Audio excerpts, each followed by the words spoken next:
Bonjour à tous, bonjour à toutes. Vous savez, dans la vie, il y a des signes qui ne trompent pas. Il y a des signes qui ne trompent pas. Vous voyez toute l'agitation qu'il y a eu aujourd'hui. Avec des il y a la candidature de Samuel Eto'o qui ne sera pas au comité exécutif et tout ça, tout ça.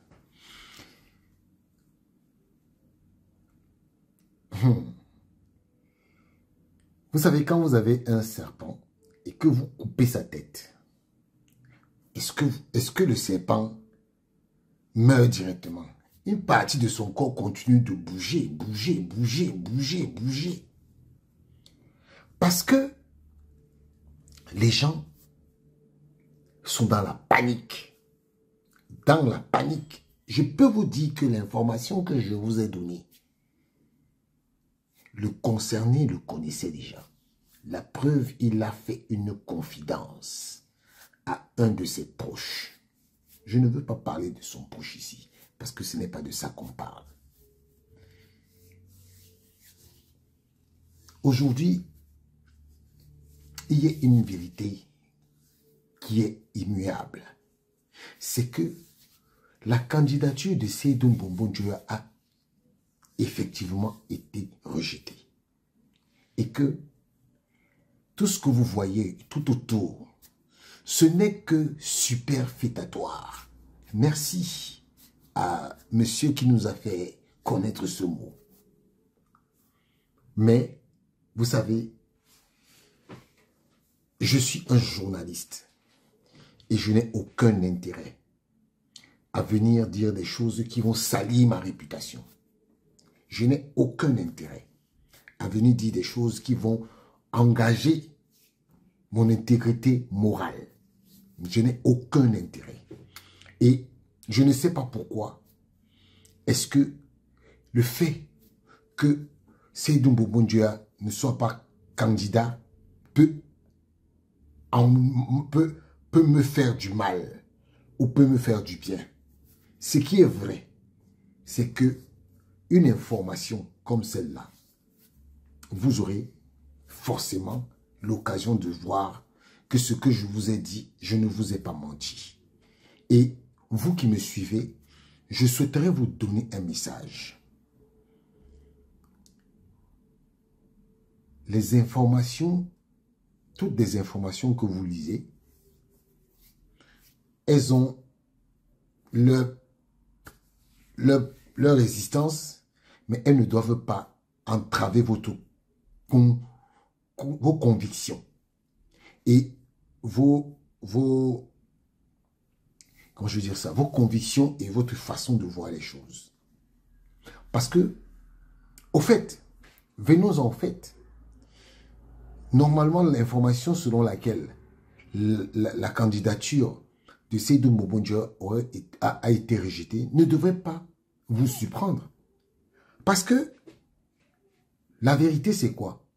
C'est que Seydou Mbombo-Dioya ne bénéficie pas d'un mandat de la Fédération camerounaise de football.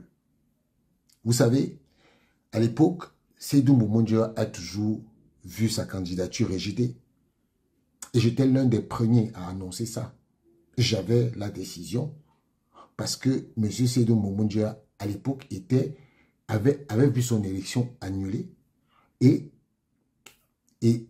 la commission de gouvernance présidée par Maître Bizouabi Nivorien avait jugé que M. Seydou Mbombo-Dioya n'était pas président de fédération, donc ne pouvait pas, était sous une normalisation déguisée et donc ne pouvait pas prétendre à être candidat. Mais ce qui a sauvé M. Seydou Mbombo-Dioya, c'est que la Fédération camerounaise de football avait effectivement envoyé une lettre, un mandat pour dire que oui, nous, le Cameroun, nous souhaitons, nous envoyons la lettre parce qu'à l'époque, il était président et c'est son ancien secrétaire général, Benjamin Didier Banlo, qui avait envoyé la candidature. Ils sont allés au TAS. Le TAS avait débouté la commission de gouvernance parce que normalement, tu peux être membre du comité exécutif et ne pas être président de fédération. Il y a beaucoup de cas il y a beaucoup de gens qui ont été membres du comité exécutif sans être président de fédération dans leur pays. Donc, c'est sur cette base-là que la candidature de Seydou avait été acceptée. Mais à l'état actuel, la commission de gouvernance a jugé que M. Seydou ne bénéficiait pas d'une lettre recommandant sa candidature venant de son association nationale. Donc, par conséquent, il ne pouvait pas avoir la légitimité et la légalité de se présenter. Donc, voilà pourquoi je vous ai dit que M. Seydou Mbombo Dioula, sa candidature a été rejetée. Sa candidature a été rejetée, il le sait. Donc, tout ce que vous entendez, ce sont des agitations, des vraies agitations. Alors, maintenant, après avoir dit ça, je veux que vous sachiez une chose. Je ne suis pas à la course de l'information pour l'information. Je suis à la recherche de la vérité, de la vraie vérité, comme on dit chez moi, chez les Camerounais. La vraie vérité. Et depuis 4 jours, j'ai une information. Et la vidéo dans laquelle j'ai annoncé que Seydou Mbombo Dioula, sa candidature avait été rejetée, je vous ai dit que j'ai cette information, mais je ne peux pas vous la donner pour le moment. Parce que je respecte mes sources et je respecte tous ceux qui sont mes followers. Et je n'ai pas envie de vous dire des choses pour vous plaire. J'ai envie de dire des choses pour que vous sachiez que si demain, il y a une information qui vient de moi, sachez que je ne me placerai jamais devant vous pour vous raconter n'importe quoi. Je me placerai toujours devant vous pour vous dire la vérité.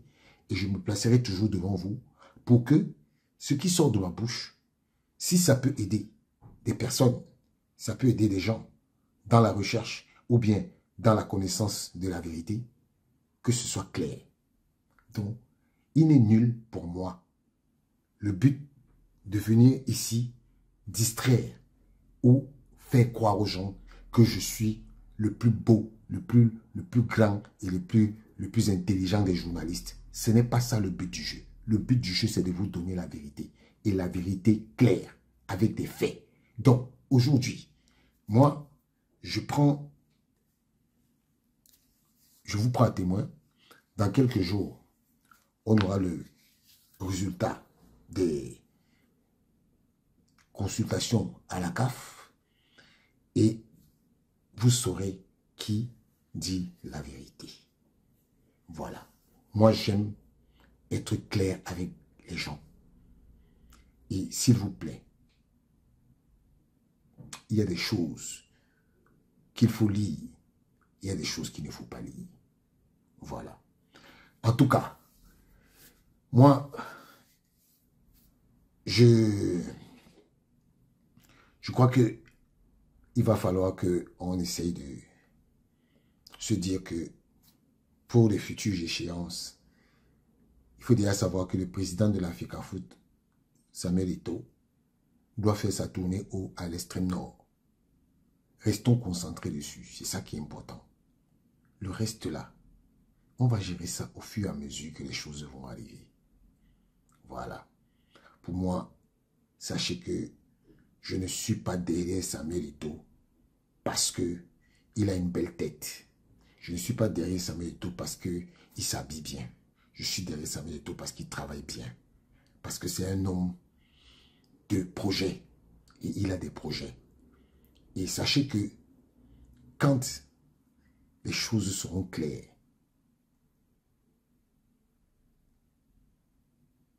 on va tous rigoler. On va tous rigoler.